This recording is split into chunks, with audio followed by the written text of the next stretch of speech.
বিরোধী দলনেতা শুভেন্দু অধিকারী বলেছেন, বাংলাদেশে এই পরিস্থিতির সৃষ্টি হওয়ার এবার সিএএ এর মর্ম সবাই বুঝতে পারবে।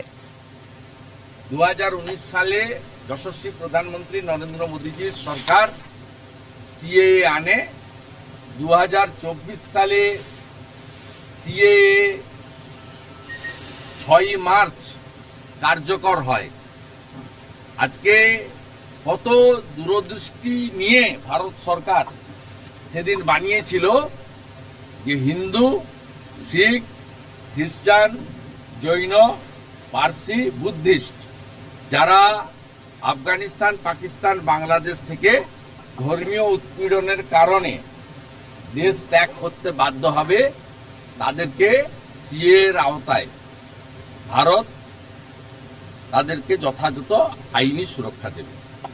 এই আইনের যে যারা বিরোধিতা করেছিলেন, আজকে চোখে আঙ্গুল দিয়ে দেখিয়ে দিয়েছে সিএএ আইনের প্রয়োজনীয়তা এবং কার্যকারিতা। এটা আমি